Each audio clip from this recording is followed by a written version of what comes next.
bihotzeko anaia rebok, eta batez ere zuok gaur hemen protagonista zarienok, ezta? Gure parrokiko katekista, katekesiko ume eta katekesiko guraso, aita eta amok. Ze haundia dan gure Jangoikoaren maitasuna, Goatzen zarie pasadan Domekako evangelio bataz, seme galdua, aitaren ganadoa, aitak bezarkatzen dau, aitak emoten dautza jantzi barri bat, eta festa bat egiten da, galduta ebilen seme hori berreskuratu izan zalako. Gaur bide berdinetik doa, entzun eta ikusi dugun evangelioa, Emakume bat harrapatzen dabe pekatu haundi baten, eta hor datorkioz, ezta, Jesusi, gizonezko batzuk, emakume hau pekataria da, eta Moisesen legeak dino harrika hil behar dugula. Jesusek ez dago bezaten. Anazten da, skribitzen zerbait, ondino ez dagoz ados teologoak zer idatzi eteban Jesusekan, edo zer gaitik edo zertarako. Kuestinoa da, Jesusek esaten deutzela akusatzaileei, bueno, zueke pekatu bakoak basarie bota jozu herria, eta apurka eta banan evangelioa dino zaharrenetatik hasita ospa egin eben. Eta bakar-bakarrik geditu ziran protagonista nagusi biak, emakume pekataria eta Jesus. Eta Jesus da bere aitaren semea, eta bere kautan ez da bezer egiten, ez eta ere esaten. Berak egiten dauan guztia, aitaren gandik ikasitakoa da. Eta berak dinoan guztia, aitari entzundakoa.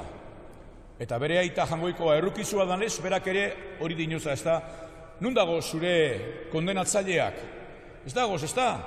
Neuk ere ez zaitut kondenatzen, joan zaitez, eta ez egizu pekaturik egin. Ze evangelio ederra, Garizumaren azkenengo astean geure buruak ere apur bat aztertzeko, ezta? Guk eukiete dugu besteak parkatzearen esperientzia, seguru nago baietz. Eta guk eukiete dugu beste inok geuri parkatutearen esperientzia, seguru nago baietz. Eta benetan, zelango patxadaz, gelditzen da norbera, esperientzia horrek izan eta gero. Ze ederra dan parkatutea, gorotorik ez sentitzea, rebantxarako gogoa albo batera iztea, eta ze ederra dan baita ere, bestearen gandik parkamena lortu duzunean. Benetakoa, bihotzeskoa, anaitasunezkoa. Horixe da, gaur hemen ospatzen duguna.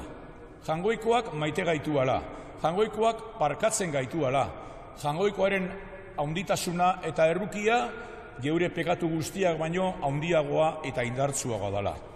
Eta hori, pasadizu honen bitartez ikasi dugu, eta hori Jesusen bitartez ere ikasi dugu. Ez eizu inoz astu, zuek katekesian diardu zuenok, batzuk aurten ere ingo zuen lehenengo jaunartzea, Jangoikoaren ganako bidea Jesus dala. Eta zuok ere nagusiok bardin, Jangoikoaren gana ezin gara zuzenean joan. Bitartekari bat behar dugu, bide bat behar dugu, eta bide hori Jesus da.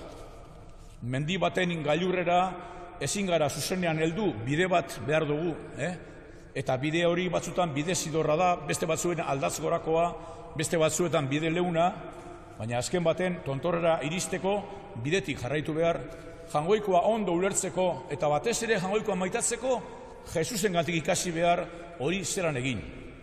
Eta erruki horrak izateko, gaur begiratu Jesusi, ikusi zerrin dauan emakumearegaz, zelan joan diran lotzatuta beste guztiak, eta zabaldu diogu zan gure bihotzak maitasunari, errukiari, pakeari eta alaitasunari.